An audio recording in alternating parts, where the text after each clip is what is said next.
O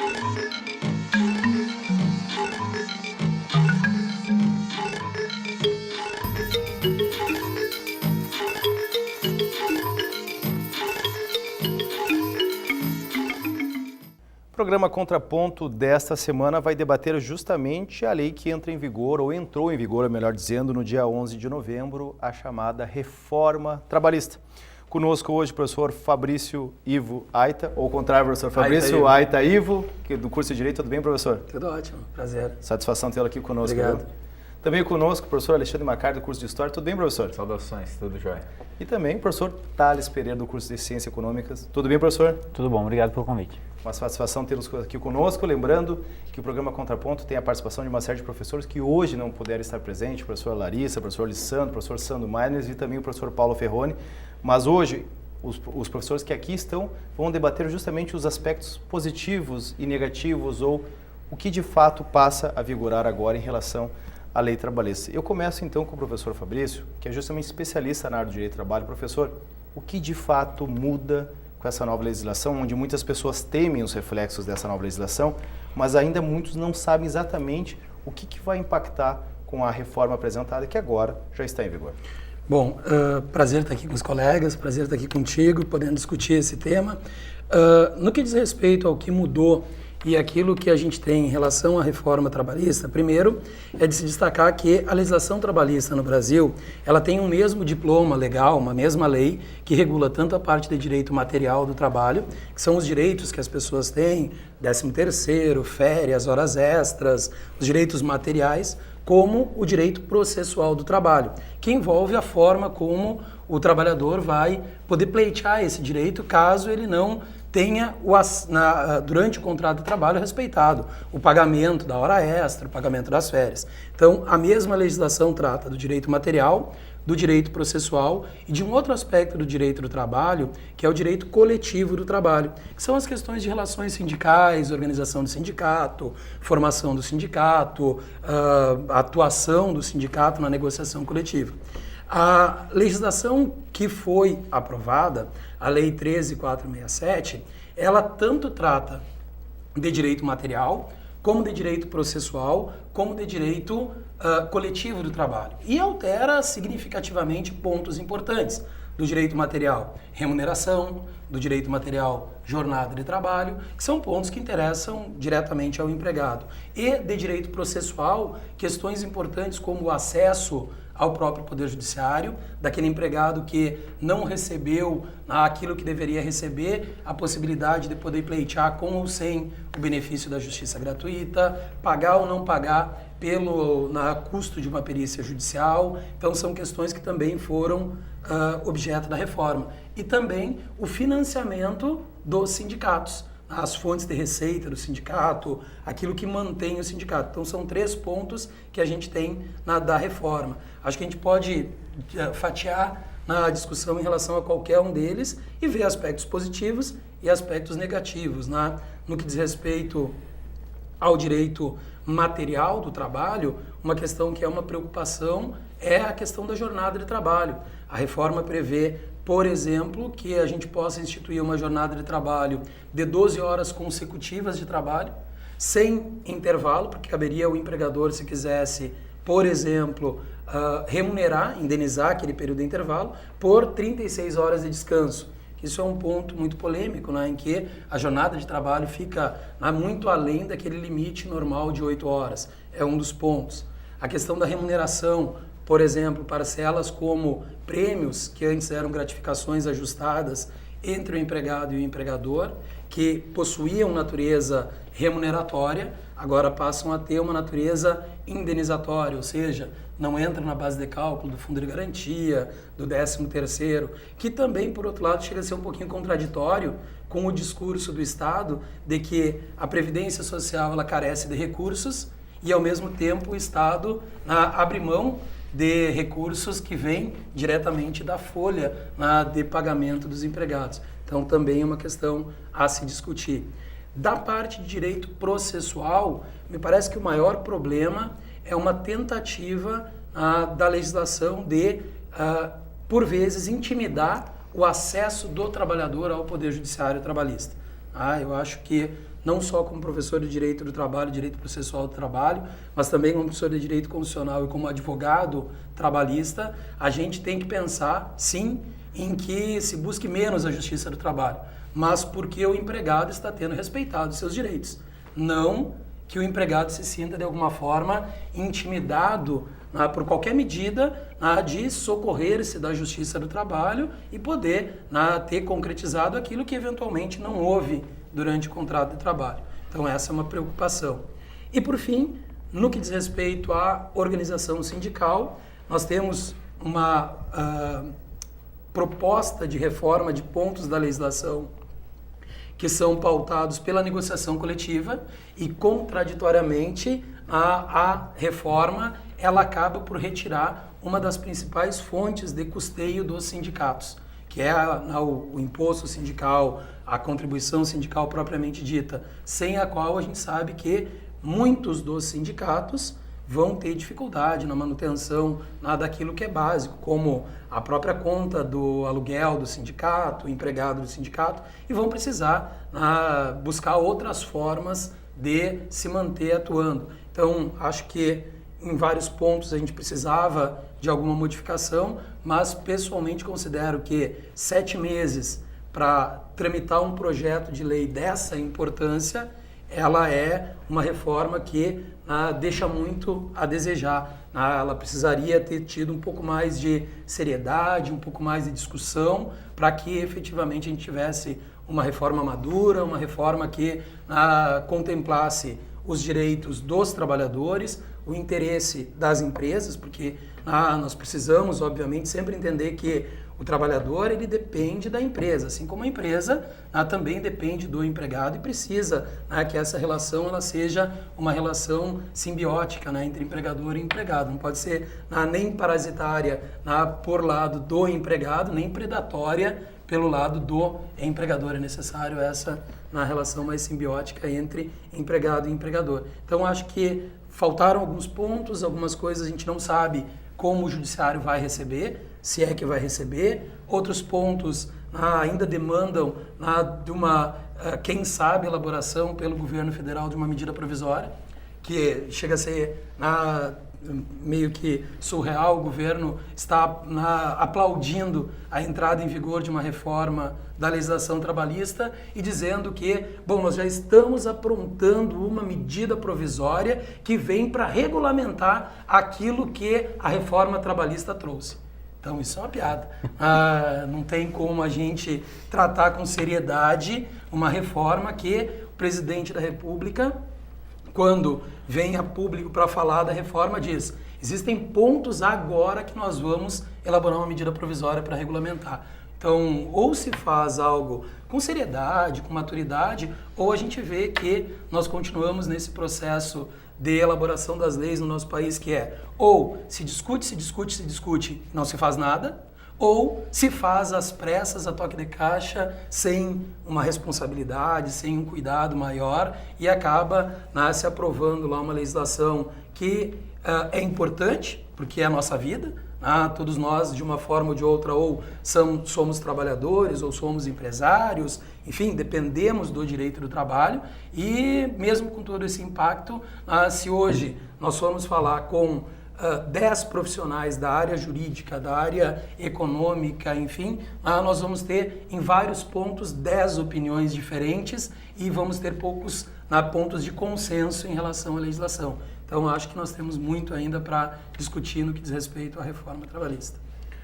Fala do professor, né? Acho que eu não sei se vai gerar um contraponto aqui, mas eu me alinho em boa parte à fala do professor Fabrício, que é especialista na área também, e enfim.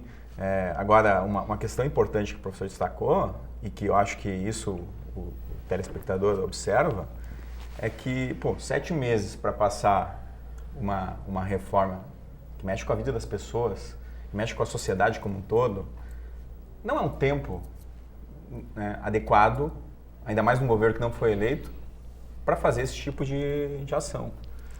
Isso aí só se explica pelo golpe, pela forma como esse governo tomou o poder. E governos golpistas fazem medidas como essa a partir de um grande acordo nacional. E esse grande acordo nacional, ele é promovido, sem dúvida nenhuma, por essas inúmeros jantares que são patrocinados pelo nosso bolso, né? Patrocinado pelo presidente e a partir do dinheiro, né, do contribuidor. Então, eu vejo que é evidente que algumas transformações, alguns ajustes, eles são necessários.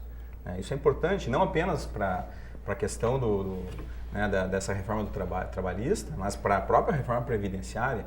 Né? Agora, a forma como isso a gente vem falando aqui em outros programas, né? Não é novidade alguma. A forma como tudo isso tem sido feita é um desrespeito com o contribuinte, é um desrespeito com o trabalhador. Né? E a gente vê que esse governo não tem o menor problema em fazer qualquer alteração sem consultar o povo, porque ele consulta os seus pares. E esses pares se mantêm, né, dentro do governo, da base do governo, a partir de uma série de acordos que são feitos lá internamente, que as pessoas nem percebem ou nem, né, notam, né, o quão prejudicial isso é para a democracia. Né? A forma como a nossa democracia vem sendo gerida, dentro do golpe, atrás de golpe, é um descalabro. Né? E eu vejo que a fala do professor aqui, com muito mais propriedade, evidentemente, ela, né, coloca justamente o que é uma pilhagem dos mundos do trabalho. Uma série de direitos, uma série de lutas que vem lá do século XIX, dentro dessa formação do que é a luta do trabalho a partir da Revolução Industrial. Né? Esse governo aqui, ele quer, né, voltar. Então, daqui a pouco o trabalhador vai ter que voltar a quebrar as máquinas, como faziam os ludistas lá no século XIX. Né? E aí, né, colocar no mesmo patamar o trabalhador com o empregador para negociar, evidentemente que há um lado fragilizado, um lado que depende desse emprego, e muitas vezes o grande empresário não está muito preocupado com isso. O gerente desse grande empresário, porque o grande empresário não vai tratar diretamente com o trabalhador. Então, eu vejo que essa reforma ela é tão prejudicial para o trabalhador como mesmo para a pequena empresa. Né? Se a gente for ver, ela vem aqui atender os interesses, principalmente dessa grande indústria. E, né, de que forma isso passa? Passa 7 meses. Afinal de contas, né, um governo que toma o poder, né, também dentro desse, né, turbilhão de acusações, né, vai tomar, né, qualquer tipo de medida, e essa reforma previdenciária também vai passar. Então a gente vê que todas essas reformas, todos esses acordos que são feitos, né, a voz do povo não importa. Né? E, né, vamos ver se isso vai continuar acontecendo. Afinal de contas, né, nem sabemos se haverá eleição ano que vem, e se houver, né, quem serão os nomes colocados no jogo político. Né? Então eu vejo que é bem problemática essa reforma e, evidentemente, que agora, né, é esperar os próximos capítulos, né, para ver o que vai ser, o que vai acontecer com todos nós. Professor Tales? Bom, então vamos começar com concordâncias, né? Eu acho que nós estamos, é um ponto pacífico aqui, que é a forma como foi feito, né, 7 meses, para fazer uma mudança tão importante assim, talvez seja insuficiente para se discutir, né?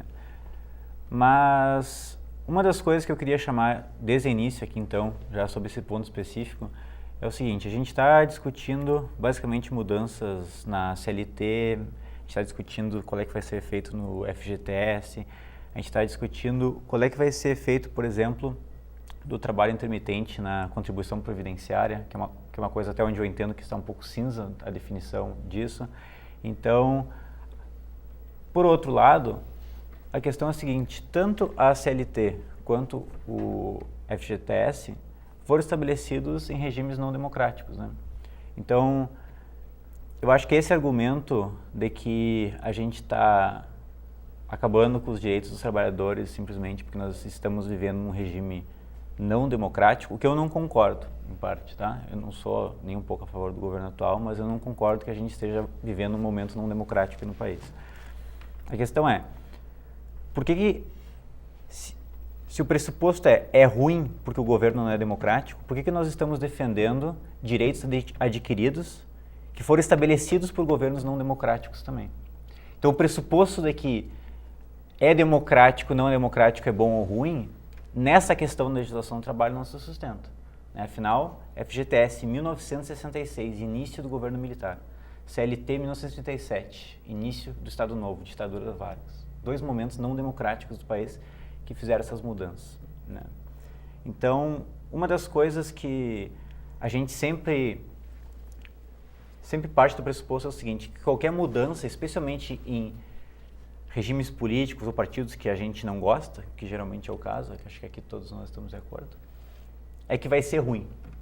O saldo líquido vai ser sempre ruim. Mas eu quero trazer, e até para os professores aqui fazerem o contraponto, me convencerem pelo seguinte, que tipo de mercado de trabalho que a gente tem no Brasil? Acabei de falar, CLT 37, FGTS 66.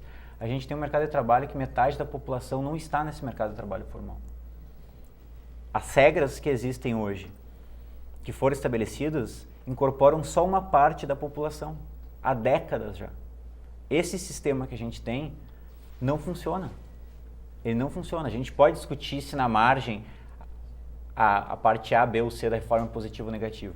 Mas a gente tem que partir do pressuposto que o nosso mercado de trabalho é um fracasso porque metade das pessoas não estão nele.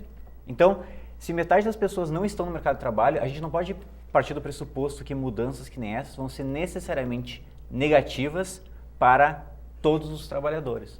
Além disso, por exemplo, o professor falou que a reforma trabalhista ela é negativa até para o pequeno empresário, 50%, 46% na verdade, dos trabalhadores brasileiros estão em empresas de 1 a 5 empregados, ou seja, pequenas empresas. São essas empresas que justamente sofrem mais pelos custos trabalhistas.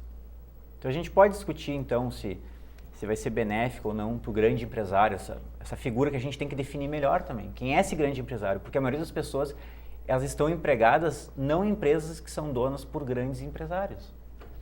E a gente sabe que as pequenas empresas sofrem por custos trabalhistas muito altos. Tanto é que a prova é que há 4 décadas já a gente tem a maior parte da população fora do mercado formal. Como é que a gente vai resolver isso se a gente não flexibilizar um pouco as regras para contratação e para demissão também? Eu tenho esse temor também, que eu acho que a gente compartilha aqui, esse temor que muita flexibilização pode dar margem para abusos por parte devido à desigualdade de poder. Ok, mas lembre-se que o FGTS foi criado para substituir a lei de permanência do trabalho, que era o seguinte, o cara estava 10 anos numa empresa e simplesmente era impossível demitir o cara depois desses 10 anos. E quando essa mudança foi feita, ou seja, vamos acabar com a lei que oferece estabilidade no trabalho após 10 anos para criar o FGTS, o debate que existia na época, que é aberto a todo mundo, hoje em dia os jornais são digitalizados, o debate do pessoal do direito do trabalho era, isso vai acabar com o mercado de trabalho no Brasil. O FGTS, lá em 66, ia acabar com o mercado de trabalho no Brasil. E hoje ele é a nossa salvação. Então, é esse tipo de mentalidade, eu acho que a gente tem que começar o debate por esse ponto, entendeu? Tá, o mercado de trabalho que a gente tem hoje é um fracasso. O que a gente está querendo salvar aqui, exatamente?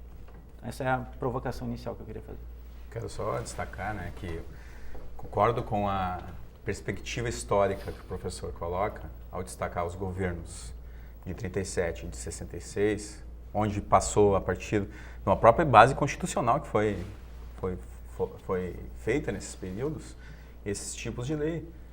Então, a Constituição de 37, ela é inspirada numa base fascista, a polaca, onde o governo italiano, durante o período do Mussolini, teve uma série de perspectivas ligadas aos mundos do trabalho. Então, a conjuntura histórica, evidentemente, que é outra. A conjuntura histórica, do período de 37 ao período de agora, é completamente outra. E também, a nossa Constituição, que não está sendo votada uma Constituição, está sendo colocado aqui uma reforma que já tem medidas para serem colocadas, outras ações que vão ser incorporadas pouco a pouco.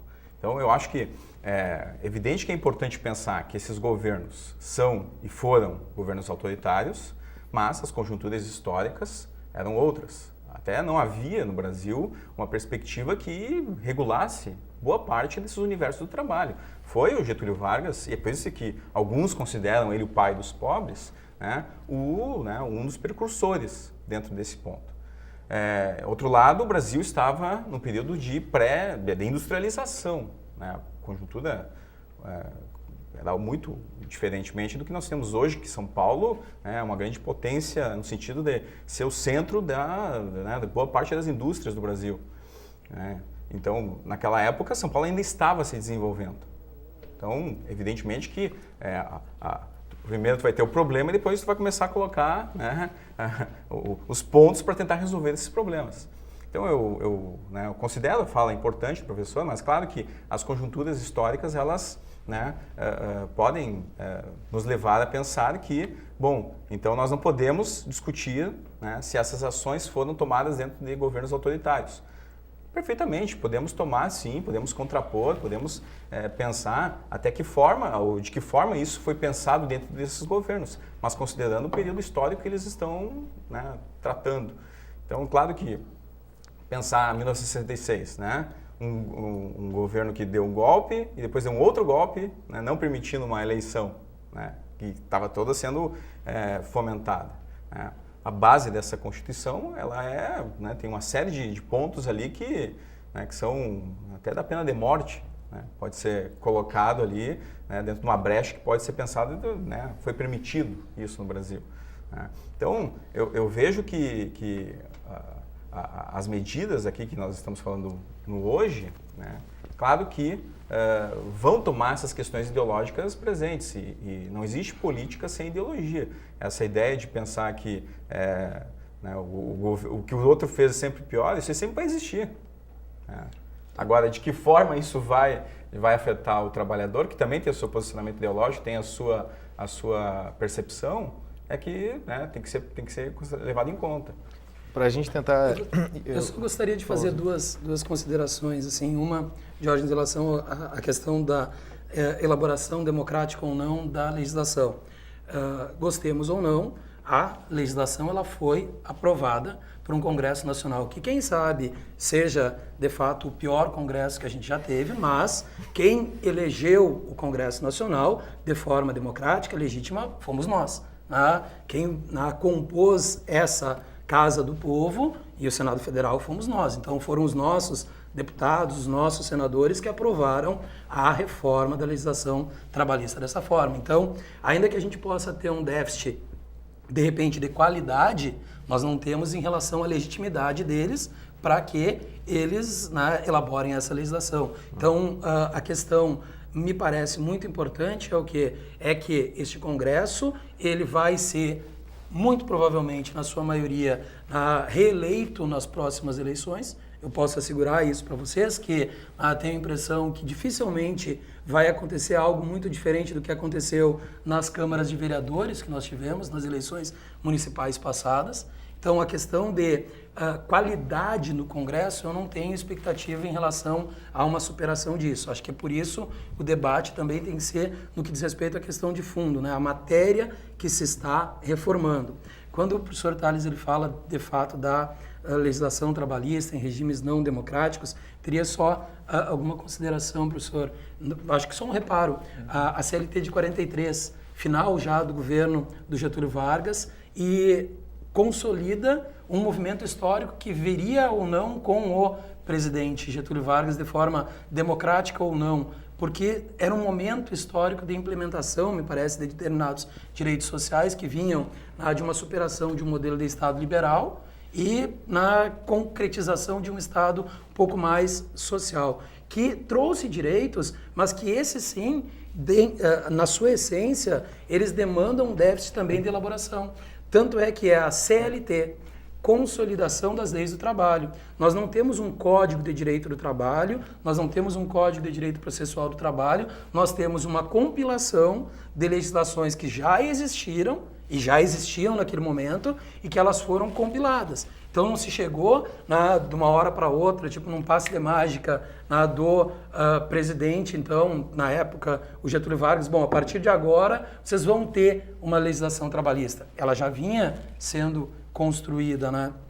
Então, tem esse aspecto. E o Fundo de Garantia, na verdade, por mais que ele seja uma conquista, hoje a legislação ela não trouxe nenhuma alteração no que diz respeito ao FGTS. A legislação mantém o Fundo de Garantia da mesma forma. O que a gente tem é que uma parcela que antes integrava a remuneração do empregado, que eram as gratificações ajustadas, perderam a natureza remuneratória e não reflete mais no Fundo de Garantia. Mas, de resto, o Fundo de Garantia não aumenta, não muda. As contribuições que me parece oneram mais às empresas, elas não sofreram uma grande alteração. Então, a gente poderia ter sentado e discutido.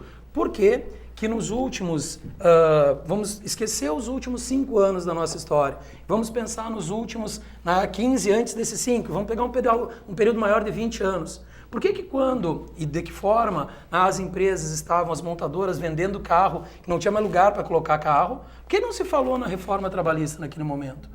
Por que não se pensou, então, em articular uma legislação para desonerar a folha de uma forma responsável, de uma forma adequada? E agora, quando a gente passa por um momento de crise, e quem sabe um momento de crise que já está até, como diz o próprio governo, sendo superada, a gente apresenta uma reforma de pontos importantes da legislação, especialmente no que diz respeito, e isso é o importante, a proteção do trabalhador a partir das instituições.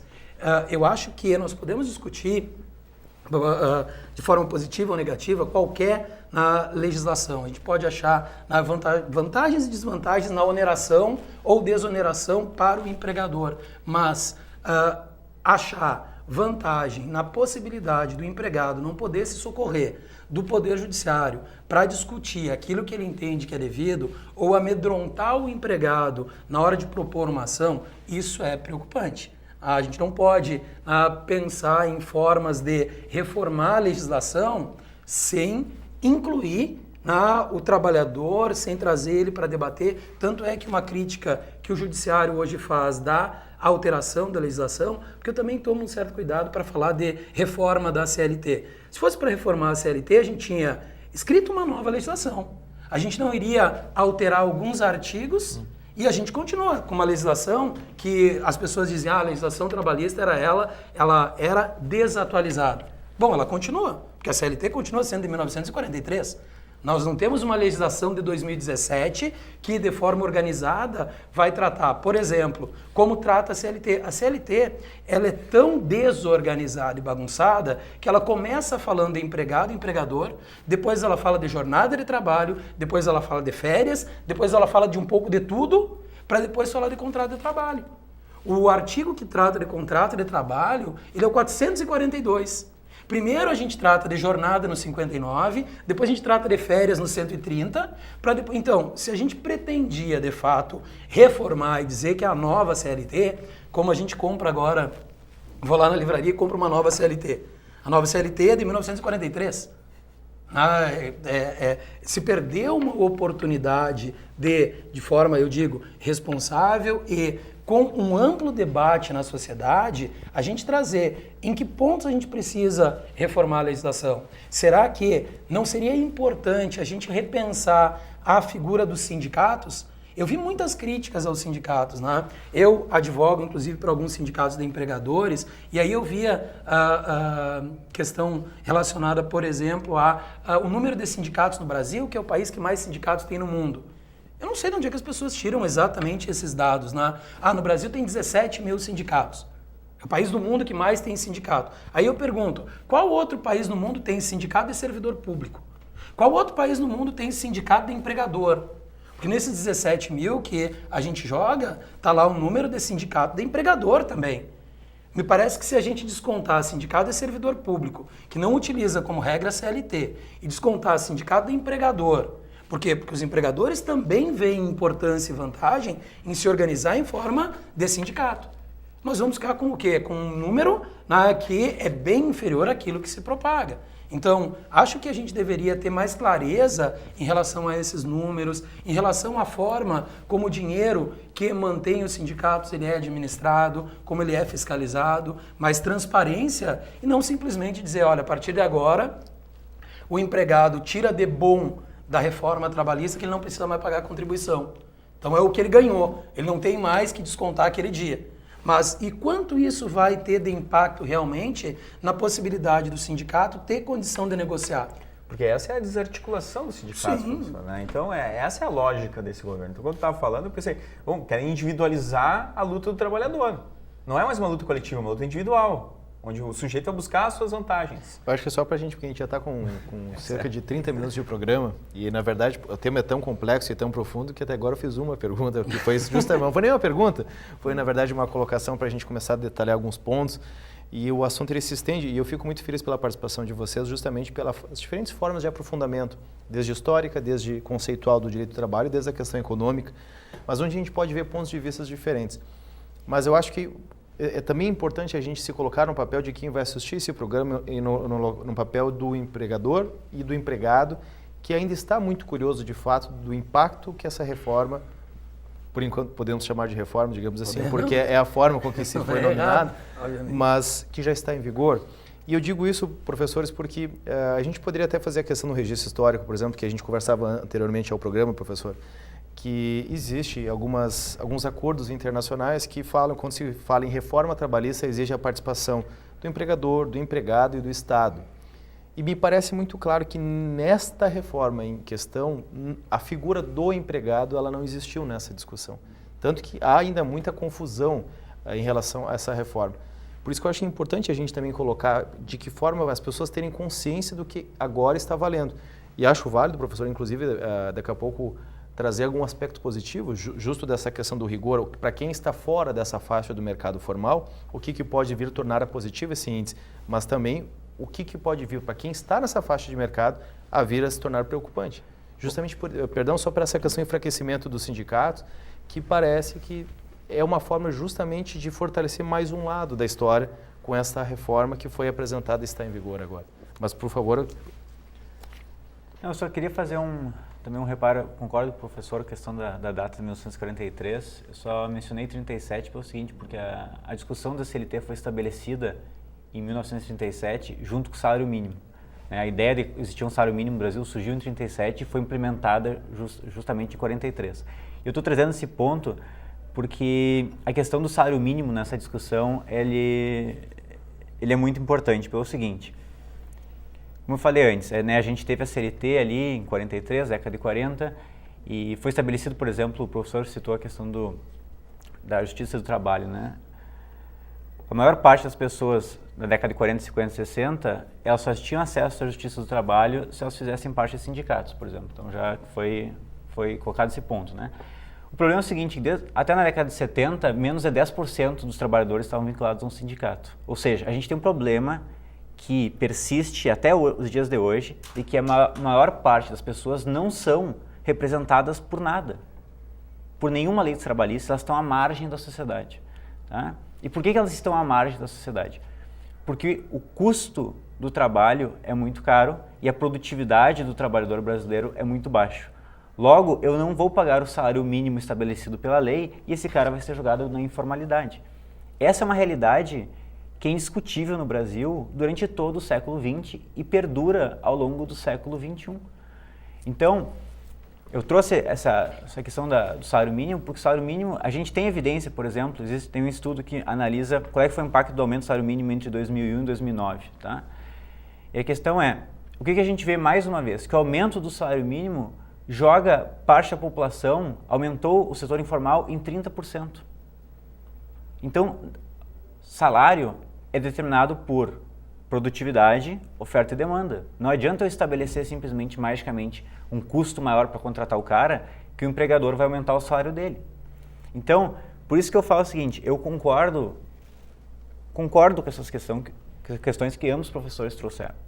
Mas a questão é o seguinte, a gente tem que botar, muitas pessoas que vão estar nos vendo aqui no programa, eles estão vivendo essa situação onde eles não estão inseridos no mercado de trabalho formal, eles não têm nenhuma perspectiva de uma aposentadoria.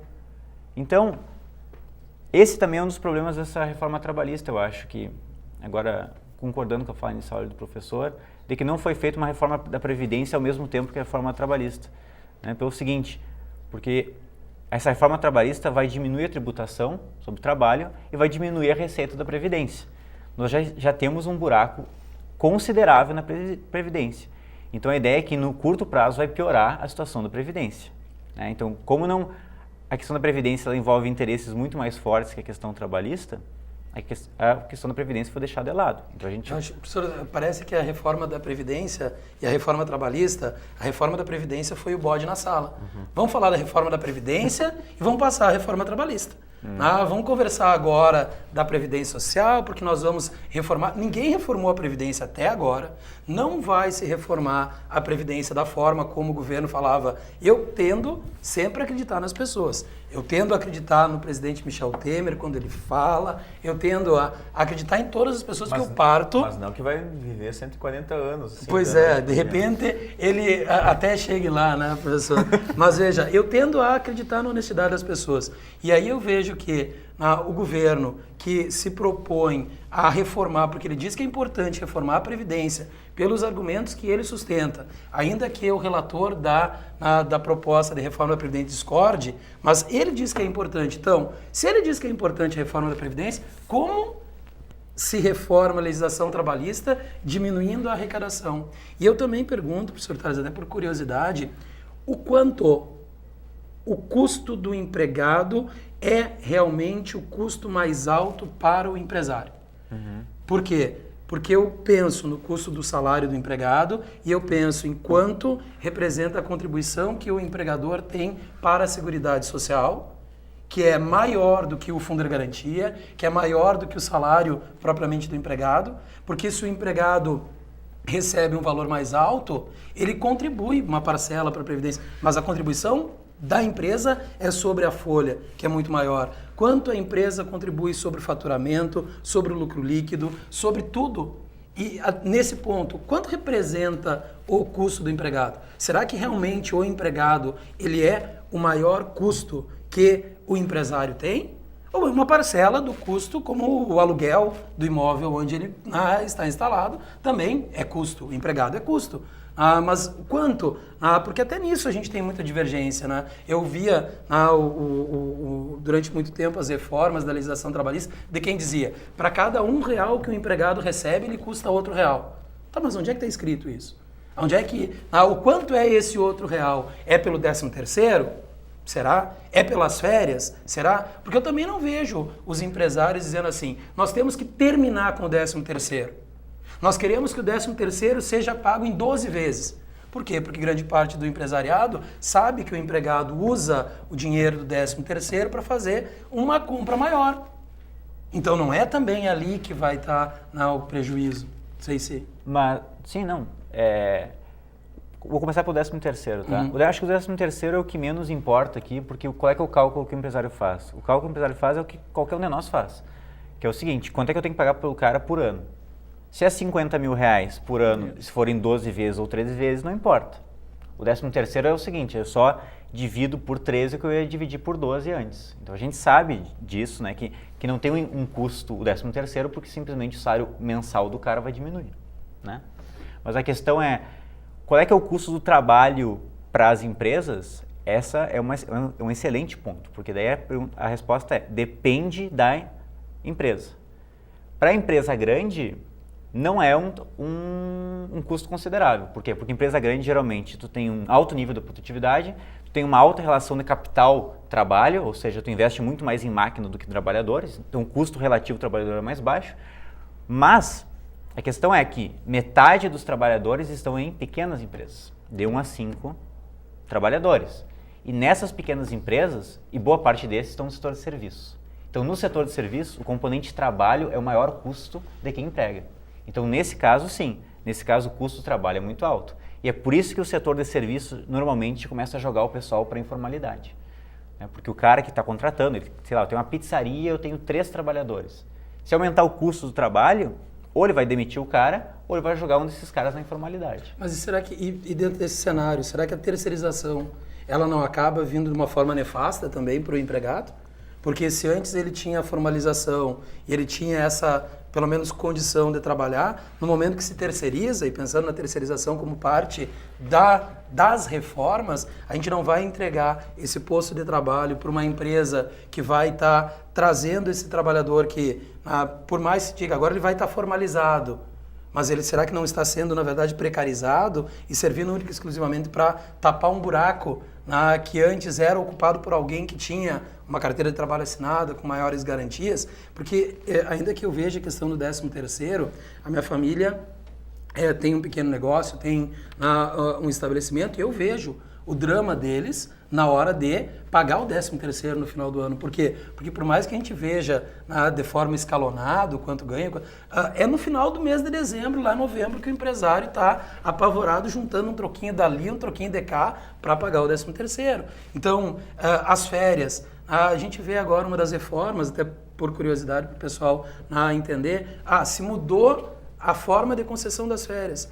Parece que isso foi a roda que inventaram, né? Isso não tem significância nenhuma no que diz respeito às relações de trabalho. Por quê? Porque quem continua escolhendo a época das férias é o empregador.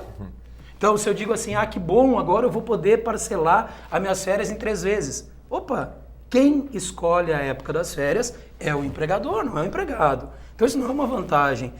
O empresário vai ter que conceder férias para o empregado e pode conceder em até 3 períodos. Um deles de 14 dias, no mínimo, e os outros 2 de, no mínimo, 5 dias cada um. Mas eu pergunto, o que isso vai impactar nas relações de trabalho, né? Se não, quem sabe, na possibilidade de conceder as férias para o empregado numa quinta-feira, que ele começa as férias na quinta, ele vai ter férias quinta, sexta, sábado, domingo, segunda e terça, quem sabe, levando em consideração que a gente vai ter um feriadão nesse momento, e aí aquilo que antes era feriado, agora é férias, que também vai ter a remuneração no texto, mas não é um ponto significativo da reforma, né? A minha preocupação é aspectos processuais. No que, por exemplo, estabelecer que o empregado vai ter que pagar agora custas para ingressar com uma ação na Justiça do Trabalho e se estabeleceu como limite do benefício da justiça gratuita, não que eu acho que isso venha a de fato ocorrer, mas para obter o benefício da justiça gratuita na Justiça do Trabalho, o empregado tem que receber até 40% do teto do regime geral de previdência social.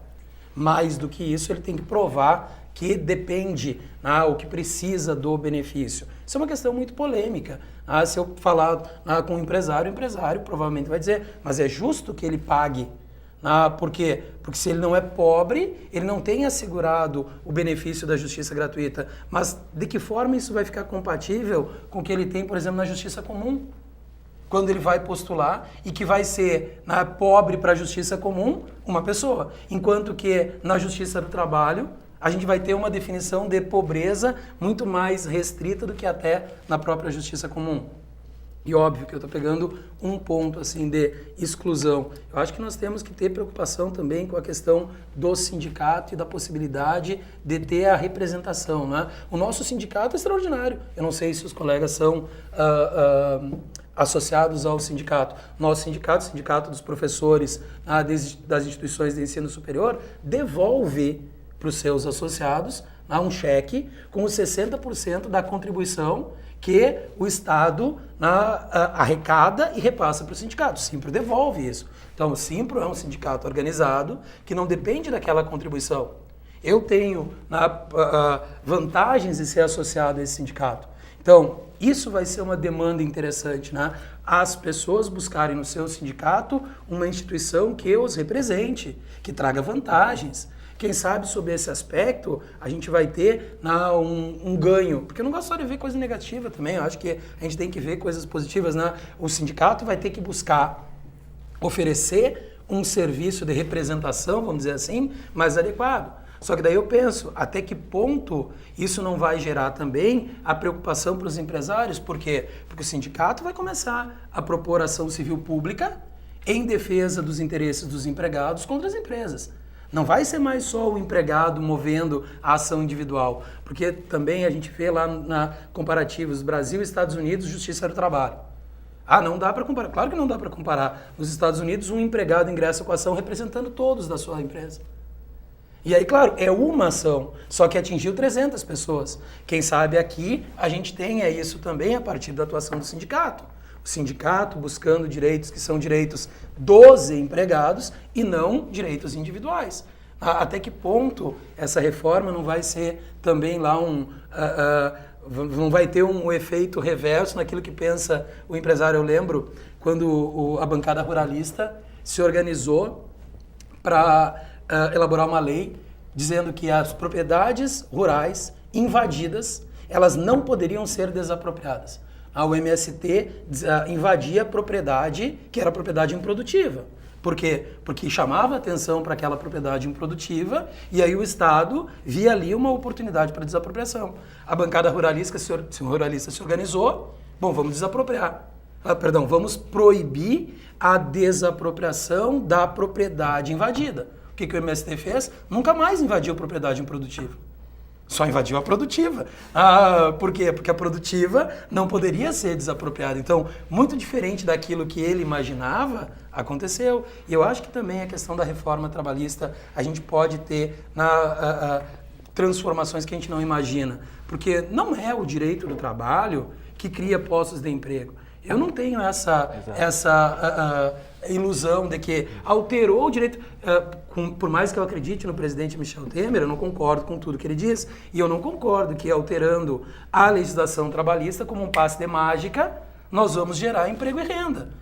Não é com a alteração de lei que se cria emprego e renda. É com política responsável, com organização, com um pensamento macro. Não vai ser com uma ideia fantasiosa de que agora nós reformamos a legislação trabalhista e com isso vai cair do céu um número X de empregos. Não é isso que vai gerar emprego. O que gera emprego é política séria, é a gente poder, o empresário acreditar que dá para contar com um governo que tenha uma estrutura de política pública e social e econômica adequada. Eu não acredito eu tendo a não acreditar no direito como a panaceia de solução dos problemas da sociedade. Eu acho que os problemas da sociedade, eles se resolvem muito mais a partir da sociedade do que do direito. Claro, tem um ponto positivo na reforma, então. Empregado e empregador vão poder negociar. Só que aí se esquece, muitas vezes, da condição em que estão empregados e empregadores na relação de trabalho. Não é igual. Agora, a reforma trabalhista diz que, por exemplo, um empregado que tem diploma de ensino superior e ele recebe 2 vezes o teto do regime geral de previdência social, recebe de salário em torno de R$11 mil. Esse não é hipossuficiente. Esse pode negociar. Por quê? Porque ele é uma pessoa com ensino superior, diploma de ensino superior, e ele tem uma remuneração que, em comparação à média, ela é relativamente alta. Mas será que isso, por si só, tira dessa pessoa a condição de estar numa posição hierarquicamente subalterna e poder negociar com o outro contratante? E mais do que isso, a gente deve levar em consideração um elemento que me parece fundamental de dignidade, que não é o fato de estar pagando, ou porque eu pago e eu pago bem, o empregado vai ter que aceitar aquilo que é imposto. Hoje a ideia que se tem, mas eu estou pagando. Se eu estou pagando e ele está concordando em receber, então ele concordou e ele não está sendo mal remunerado. Eu tô pagando. Não é isso, né? Não é só essa a questão. A gente se encaminha para os últimos minutinhos do programa e quando o assunto eu estou aqui como mais um espectador do que participante, porque é bastante interessante a fala de vocês, mas acho que a gente precisa objetivar nesses minutos finais e infelizmente serão falas curtas, mas uma mensagem final, até começar contigo, professor Tales, em relação ao que lhe preocupa ou o que lhe deixa otimista em relação a essa reforma que está em vigor a partir de agora, só para a gente esclarecer então para quem é de casa, para a gente dar uma espécie de saldo final do nosso programa, do nosso debate, sabendo que esse assunto vai seguir em aberto, até porque vai ser necessária ainda uma análise empírica, ou seja, de fato o que está acontecendo no mercado. Mas, por favor, professor Tales. Uma das coisas que me coloca uma posição positiva aqui é o seguinte, a crise econômica que a gente está, ela abriu espaço para a gente ter o mínimo de debate. Então, mesmo que tenha sido feito às pressas, eu concordo, 7 meses, às pressas, a questão é que a gente vem debatendo isso há 20, 30 anos no Brasil e nada acontece, né? As reformas, por exemplo, previdenciárias sempre foram marginais ao longo do tempo, né? A gente teve uma no Fernando Henrique, outra no Lula, mas nenhuma que ataque estruturalmente os problemas, né? Então, a gente tem que pensar a questão tributária no Brasil, a gente tem que pensar a questão previdenciária, e agora, mesmo que não seja uma reforma, né, estrito sensu, nem o professor colocou aqui da reforma trabalhista, pelo menos essas mudanças estão levantando algumas questões, né, que são necessárias. E qual é a questão? A questão, eu vou repetir, a questão é que a maior parte da população brasileira não participa desses direitos estabelecidos pela reforma. Então, se a gente vai ter que discutir qualquer ponto da reforma trabalhista, a gente tem que começar por aí. E começar por que ponto? Que ela não está funcionando, porque ela não está protegendo as pessoas mais pobres. As pessoas estão na margem da sociedade. 80% dos trabalhadores rurais não tem nenhum tipo de vínculo, né, empregatício. Então, é positivo que a gente esteja nesse ponto, porque finalmente a gente começa a ter um debate minimamente adulto sobre essa questão, né, e notar o seguinte, que eu concordo plenamente com o professor. Lei, por si só, não estabelece nada em termos de nível salarial ou de emprego. O que importa é a produtividade do trabalho. É isso que faz um trabalhador nos Estados Unidos ganhar 5, 6 vezes mais que no Brasil. Não é uma lei X ou Y. Então, além da reforma trabalhista, se a gente quer melhorar o emprego no país, a gente tem que começar a discutir como melhorar a produtividade do trabalho. E aí sim a gente vai ter que começar a ter um debate sobre investir em ensino básico e talvez diminuir um pouco o investimento no ensino superior. Sr. Alexandre Macari? Bom, eu aprendi muito mais aqui nesse debate do que falei também, né? Eu creio que, evidentemente, que nós temos um compromisso de pensar e refletir essas questões que, né, são nossas vidas, né? E essa nossa vida social, ela exige que o telespectador não apenas consuma aquilo que aparece na televisão. No Canal 15 pode. No Canal 15 sim, ainda mais com o debate, né, feito aqui hoje. Mas que vá, né, além, que pense nessas questões, pense nessa questão coletiva. Né, porque quando se coloca que quer se individualizar, né, a negociação, isso só fragiliza muito mais o trabalhador. Então, é necessário um pensamento coletivo dentro de luta. As conquistas, elas vieram com lutas coletivas. Então, esse é um ponto que o telespectador, todos nós, temos que pensar cotidianamente. Né? A ideia cada um faz o seu, ok. Né? Mas se todos juntos nos unirmos e lutarmos contra qualquer medida que está sendo colocada, talvez nas próximas eleições, mudando o Congresso, mudando essa linha de pensamento, né, possa algo diferente surgir. E aí talvez se faça uma outra transformação de tudo que está sendo colocado em 7 meses. Talvez com mais tempo, talvez com mais uma perspectiva mais honesta com o eleitor e com o cidadão. Então, isso eu concordo com o professor Tales, esse é um aspecto positivo, né? A reflexão, né, que cada um pode ter a partir desse problema, né? Então, tu criou o problema, então vamos ter que lutar para superá-lo.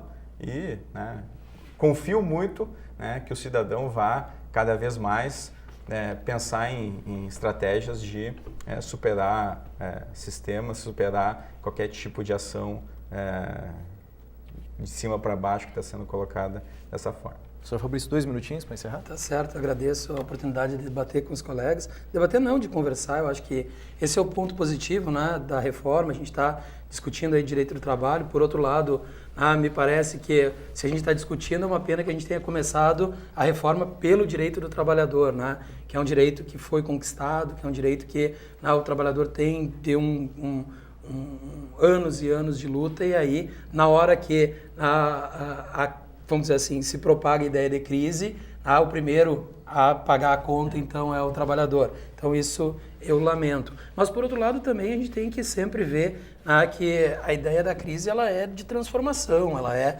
de algo de superação, de pensar em algo melhor. E eu acho que esse momento a gente pode, sim, ver algumas coisas de positivo, mas a gente não pode deixar de levar em consideração que O direito do trabalho, ele representa um instrumento de defesa daqueles que, por mais que nós tenhamos uma quantidade enorme da população ainda fora da proteção do Estado através do direito do trabalho, nós temos que entender que essa parcela de empregados que estão protegidos pelo direito do trabalho, eles também não podem simplesmente ser apontados como, olha, o problema do Brasil é o direito do trabalho, porque não é o direito do trabalho que vai ser o único problema que nós temos. Nosso problema não é pontual, não é do direito do trabalho, não é uma questão de compreensão maior da sociedade, de pensar em soluções que não passam simplesmente por cortar. Não adianta a gente imaginar que cortando simplesmente direitos que a gente vai ter um acréscimo, aí um ganho social e de inserção, que é o que a gente está sempre defendendo e procurando. Professores, muitíssimo obrigado por essa aula, foi uma honra. Muito obrigado pela presença de vocês e por ter enriquecido tanto esse debate. Lembrando ao nosso telespectador que se tiver alguma sugestão de tema para podermos aprofundarmos aqui no programa Contraponto, basta enviar um e-mail para tvunifra@unifra.br. Voltamos na próxima semana. Tchau!